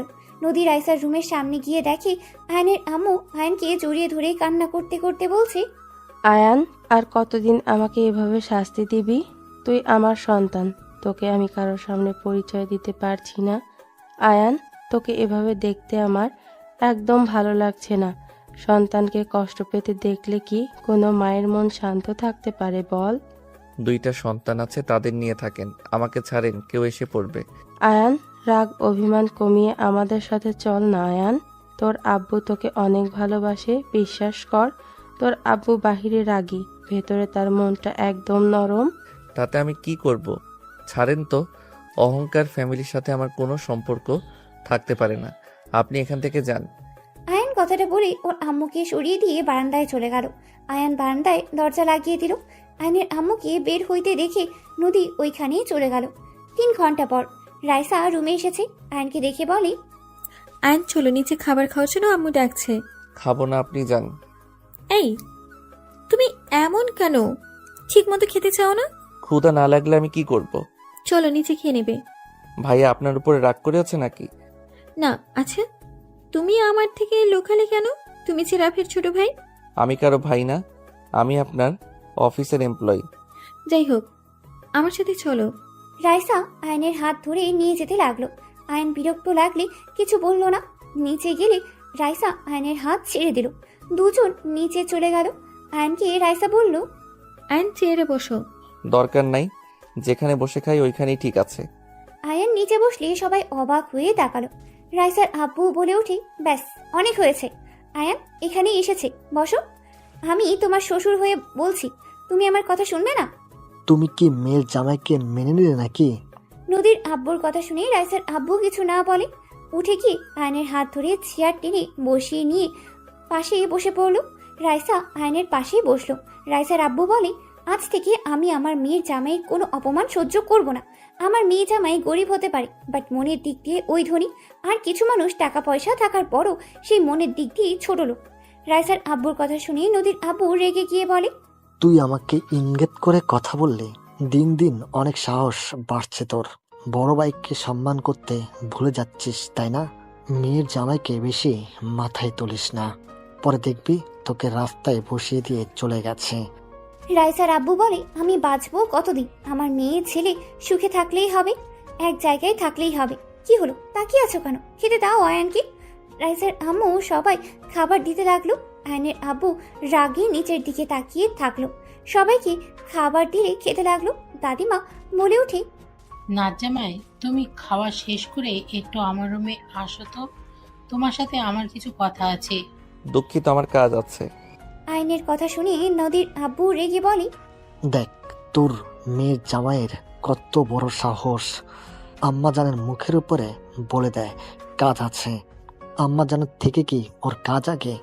আয়নের দিকে রাইসার আব্বু বলে, আয়ান বড়রা কিছু বলে শুনতে হয়। দেখো, উনি আমার আম্মা যান, তুমি তাকে অসম্মান করাও বিষয়টা খুব দুঃখজনক। দুঃখিত। আয়ন কথাগুলো বলে নিচের দিকে তাকিয়ে থাকতে খেতে লাগলো। নদী আয়নের দিকে তাকিয়ে থাকতে লাগলো। সবাই টুকটাক কথা বলতে লাগলো। খাওয়া দাওয়া হইলে সবাই বসার ঘরে বসে পড়লো। আয়ান রাইসার পাশে বসে থেকে ফোন চালাচ্ছিল। সবাই কথা বলতে লাগলো। হঠাৎ করে আয়নের আব্বু বলে ওঠে, ভাইজান, নদীকে তাহলে আমার বৌমা বানিয়ে নিতে চাই, আপনি কি বলেন?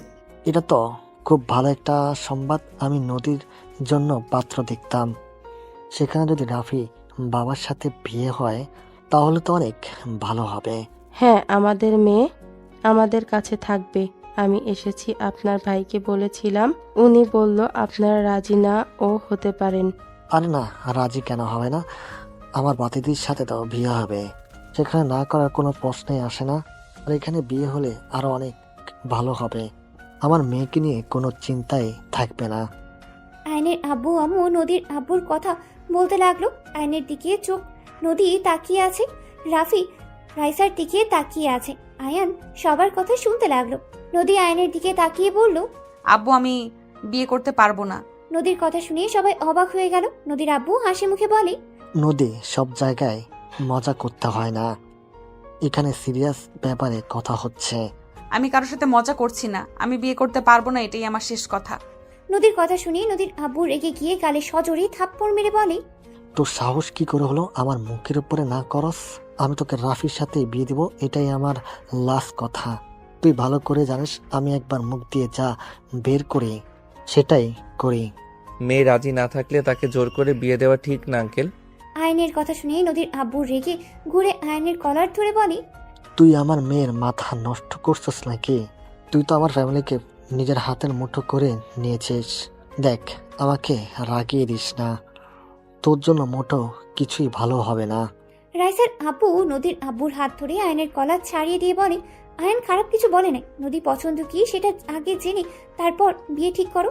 মেয়ে রাজি না হলে সেখানে জোর করে বিয়ে দিও না। রাইসার আব্বুর কথা শুনে নদীর আব্বু বলে ওঠে, বাহ, খুব সুন্দর। নিজের মেয়ে তো এম্পায়ারকে বিয়ে করে নিয়ে এসেছে, এখন আমার মেয়ের মাথা জামাইকে দিয়ে খেয়ে নিয়েছে, যাতে আমার মেয়ের গরিব ফকিন্নির সাথে বিয়ে হয়। আমি খুব ভালো করে জানতাম তুই যে আমাদের সন্তান আমাদের ভালো সহ্য করতে পারস না। তুই যে ভালো মানুষের মুখোশ পরে থাকস। তুই যত চেষ্টা কর, আমি আমার মেয়েকে রাফির সাথে বিয়ে দিব। নদীর আব্বুর কথা শুনে রাইসার আব্বু বলে, নদী আমার মেয়ের মতো, বলতে আমার মেয়েই হয়। আমি ওকে রাইসা এক নজরেই দেখি, কখনোই ওদের আলাদাভাবে দেখিই নাই। আমি কেন চাইবো না আমার মেয়ে ভালো থাকুক? দেখো, মেয়ে কোথায় ভালো থাকবে সেটাই আমাদের বাবা মায়ের দেখা উচিত। মিজু ভাইজান সঠিক কথা বলছে। নদী যদি রাজি না হয় জোর করা ঠিক হবে না। বাহ, আপনি আবার সন্তানদের কথাও ভাবেন। আরে বিয়ে হয়ে গেলে তখন সব ঠিক হয়ে যাবে। ওদের কথা রাখো তো। কোনো কিছু ঠিক হবে না। আমি বিবাহিত আব্বু, আমার হাজবেন্ড আছে। বিয়ে হওয়ার পর আবার বিয়ে কিভাবে করব? নদীর কথা শুনে সবাই চোখ বড় বড় করে ফেললো। রাইসা বলে ওঠে, নদী, কি বলিস? তুই তো কোনোদিন কারোর সাথে প্রেম করিস নাই। তোকে তো কখনো ছেলেদের সাথে কথা বলতেও দেখি নাই। নদীর আম্মু, তোমার মেয়েকে সামলাও। আমার রাগ বেড়ে যাচ্ছে কিন্তু। মা মেয়েকে কি যে করবো। নদী, চুপ কর। কি ধরনের কথা বলস? বিয়ে করবি না বলে দিয়েছস, হয়ে গেছে। আবার মিথ্যা কথা বলতে হবে কেন? বিয়ে করেছস। আমি মিথ্যা বলছি না, আমি আসলেই বিবাহিত। তোমার জামাইকে আর কোনোদিন তো ফোন দেওয়া দেখলাম না। তুমি তো দেশে 1 বছর ধরে এসেছো, কই কখনো তো কল দেওয়া দেখলাম না। তোমার ফোনও তো আমার কাছে 2 দিন হলো ছিল। আপু মজা করো না তো। আসলে তোর দোষ না, সব দোষ তোর মায়ের। নদীর আব্বু কথাগুলো বলি নদী আম্মুকে থাপ্পড় মারতে যাবে, সাথে সাথেই দাদিমা হাত ধরে গালে সজোরে থাপ্পড় মেরে দিয়ে বলল, ব্যাস, অনেক হয়েছে। আর না, কি শুরু করেছো? বাপ ছেলের এক অবস্থা, কোনো কিছু হইলেই স্ত্রীর গায়ে হাত তুলবে। এইসব কি ধরনের অশুভ? হ্যাঁ, কথা মুখ দিয়ে বলো, কথায় কথায় হাত তোলার অভ্যাস কমাও। আম্মা জান, আপনি জানেন না এই মা মেয়ে আমার চোখের আড়ালে কত কি করে রাখছে। কে জানে, আর যে মেয়ে মুখের উপরে তো দূর, চোখের উপরে চোখ রেখে কথা বলতে পারতো না, সে মেয়ে আমার মুখের উপরে সোজা বলে দিচ্ছে এ বিবাহিত, বিয়ে করতে পারবে না। মেয়ে বড় হয়েছে, বিয়ে যদি করে থাকে সব দোষ তোর। তোর ব্যবহারে যা দেখতে পারছি, এখানে তোকে না জানিয়ে বিয়ে করবে, এটাই স্বাভাবিক। বড় ভাইজান শান্ত হন, এত রেগে গেলে হবে। নদী আম্মু, তুমি কি সত্যি বিয়ে করছো? জি। তোমার হাজবেন্ড কোথায়? মারা গেছে। আমার জামাই একটা কাপুরুষ, নিজের স্ত্রীকে সবার সামনে পরিচয় দেওয়ার সাহস পায় না। নদীর কথা শুনে আয়ান ভ্যাবাচাকা খেয়ে গেল। আয়ান নদীর পাশে দাঁড়িয়ে বলে, সবাই একটু চুপ করলে আমি কিছু কথা বলতে চাই। তুই আবার কি বলবি? অনেক কথা বলা আছে। আমি এখন যা বলবো কেউ রিয়্যাক্ট করতে পারবেন না, সব কথা শুনবেন। যখন বলবো আপনারা এখন রিয়্যাক্ট করতে পারেন, তাছাড়া যদি করেন এখানে যা আসে সবকিছু ভাঙচুর হবে। তুই হুমকি দেস নাকি? আয়ানের কলার ধরলে আয়ান হাত সরিয়ে দিয়ে বলল, কুল। প্রথমে তো মেজো চাচ্ছ আপনাকে, এখন যা বলবো আপনি অনেক কষ্ট পাবেন। আমাকে আপনি ক্ষমা করে দিয়েন। আমি আপনার কথা বলা শুরু করছি। রাইসা ম্যামের সাথে আমার কোনো সম্পর্ক নাই, ওনার সাথে আমার কোনো বিয়ে হয় নাই। আয়ানের কথা শুনে সবার চোখ বড় বড় করে ফেললো। রাইসার আব্বু বলে ওঠে, কি বলছো এসব আয়ান? তুমি বিয়ে না করলে তাহলে এসব মিথ্যা নাটক করার মানে কি? তুমি আমার মেয়ের সাথে এক রুমে থেকেছো, সবাই জানে তুমি আমার মেয়ের জামাই, এখন এসব কি বলছো? মজা করো না আয়ান। আঙ্কেল প্লিজ দয়া করে ভেঙে পড়বেন না, আমি আপনাকে সবকিছু খুলে বলছি। আপনারা ওনাকে অন্য জায়গায় বিয়ে দিতে চাইছেন, উনি অন্য কাউকে ভালোবাসে। তার ফ্যামিলিকে জানাতে পারে নাই দেখে এখানে আসতে পারে নাই। পরে ওনারা উপায় না পেয়ে আমাকে হায়ার করে। আমি আপনাদের ঠকাতে চাই নাই, বাট পরে দেখলাম উনি যাকে ভালোবাসে আমি তাকে খুব ভালো করে চিনি। আমারও পরীক্ষা করার ছিল আসলে আপনার মেয়ে ওই বাড়ির বউ হওয়ার যোগ্য নাকি। কি ফাজিল, তুমি আমাকে পরীক্ষা করছো? সরি, কিছু করার নাই। আপনি যার সাথে সংসার করবেন সেই আমার প্রিয়। তার স্ত্রী খারাপ নাকি ভালো সেইটা তো আমার জানার দরকার ছিল। আপনি অনেক ভালো, আপনি একদম অনেস্ট, যাকে ভালোবাসেন তাকে শুধু ভালোবাসেন, এটা অনেক ভালো লেগেছে। কাকে ভালোবাসে রাইসা? আর সেই ছেলেটা বা কে? ওইটা পরে বলি আন্টি। আর আরেকটা কথা বলার আছে, যেটা শুনলে বড় চাচ্চুর মাথা নষ্ট হয়ে যাবে, এমন কি খুন করতে চাইতে পারে। মানে কি? যা বলবি তাড়াতাড়ি বল। আলহামদুলিল্লাহ, ভাগ্য ভালো আমার ভাতিজিকে বিয়ে করস নাই। আপনার ভাতিজিকে বিয়ে না করলেও আমি তো আপনার মেয়েকে বিয়ে ঠিক করেছি। আয়নের কথা শুনেই সবাই থমকে গেল, চোখ বড় বড় করেই তাকালো। নদীর আব্বু রেগে এই কথা চেপে ধরে বলে, খবরদার আমার মেয়েকে নিয়ে বাজে কথা মুখে নিয়ে আসিস না। কুল চাচ্চু, এত রেগে যাওয়া ভালো না। এটাই সত্যি, আমি আপনার মেয়ের হাজবেন্ড, আর আমাদের বিয়েটা আমাদের ইচ্ছাকৃতভাবে হয় নাই। তুই খবরদার আমাকে কিছুই বলবি না। তোর মেয়ের জামাই এখন আর নাই, আর মেয়ের জামাই আমি বুঝে নেব। চাচ্চু আমাকে মেয়ের জামাই হিসেবে মেনে নিলেন তাহলে? অসম্ভব। কথাগুলো বলে আয়নের মুখে আরেকটা ঘুষি মারতে যাবে, সাথে সাথে আয়নের আব্বু হাত ধরে ফেলে। নদীর আব্বুকে সরিয়ে দিয়ে আয়নের গালে থাপ্পড় মেরে বলল, তুই তো এত জ্ঞানী, এত মহান, ভালো মানুষ, এত মানুষকে বুঝস, তুই এখন বল তুই কি কাজটাই ঠিক করছস? তুই কাউকে কিছু না জানিয়ে বিয়ে কিভাবে করলি? আমার কথার উত্তর দে। আমি ভালোবেসে বিয়ে করি নাই যে আমি কাউকে বলবো বিয়েটা দুর্ঘটনাভাবে হয়েছে। আমাকে পুরো কথা বলার সুযোগ তো দিবেন। ওকে বলতে দেন দয়া করে। আয়নকে ছেড়ে দিলে আয়ন ঠোঁট মুছতে মুছতে সবকিছু খুলে বলতে লাগলো। বলা শেষ হইলে আয়ন বলে ওঠে, এভাবে আমাদের বিয়ে হয়েছে। এখন আপনারা বলেন কিভাবে কাকে জানাবো? আর আমরা দুইজন এক রাত হোটেলে থেকেছি, তারপর একে অপর আলাদা রাস্তা। এতদিন আমাদের মাঝে কোনো যোগাযোগ ছিল না। এখানে আসার পর আমি রিয়ালাইজ করি আমার বউকে আমার ভালোবাসা উচিত, তাকে আমার ঘরে তুলে নেওয়া উচিত। বিয়ে যেভাবে হোক না কেন সে তো আমার স্ত্রী। এই জন্য তো মাঝে মাঝে নদী আপুকে তোমার সাথে দেখতাম। আমি ভেবেছিলাম দুলাভাই, তাই হয়তো গল্প করতে যাই। তার মানে গতকাল আমার সাথে শুয়ে থাকার কারণ দেখতে এসেছিলে? আমরা আসলে কি করছি, আয়ন আমাকে টাচ করে কিনা এইসব দেখার জন্য শুয়েছিলে? আয়ান আমাকে বলেছিল আমার সাথে বাসর করবে, তাই আমি নিজেকে সামলাতে পারি নাই। আমার রাগ হচ্ছিল আর অনেক কষ্ট হচ্ছিল।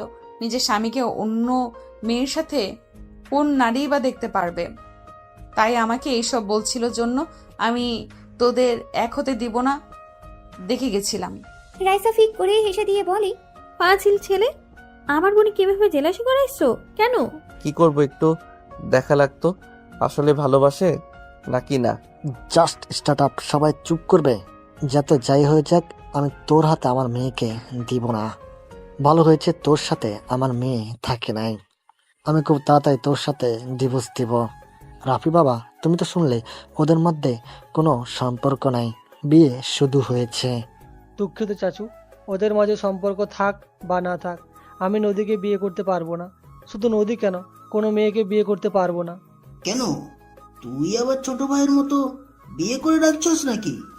আম্মু, রাইসা আপু তোমার বড় বৌমা, আর নদী তোমার ছোট বৌমা, আর আশিক তোমার মেয়ের জামাই।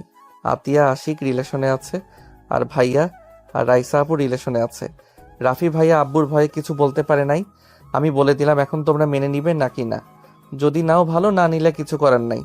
জ্ঞানী, তোমার একমাত্র মেজো ছেলেটা সব থেকে ভালো, আর দুইটা সেম। বুঝতে পারলাম না তোমরা যাদের ভালোবেসেছ সেইগুলো এমন কেন হয়েছে। আয়নের কথা শুনে রাইসার আব্বু বলে, আয়ান এইসব কি বলছো? ছোট ভাই, আয়ান তোমাকে আব্বু কেন বলছে? আয়ান আমার সন্তান। আয়নের আব্বুর কথা শুনে সবার চোখ ছানা বড়া হয়ে গেল। দাদিমা বলে উঠে, হ্যাঁ, আয়ান আমার ছোট নাতি। বড় খোকা, তুই আয়ানকে যেভাবে অপমান করছস, যে ব্যবহারগুলো করছস, শুধুমাত্র আয়ানের জন্য আমি চুপ ছিলাম। আয়ান যা আছে তোর এক ভাগও তাই নেই। আয়ান চাইলে তোর কোম্পানিকে কিনে ফেলে দিলেও ওর ইনকাম কমবে না।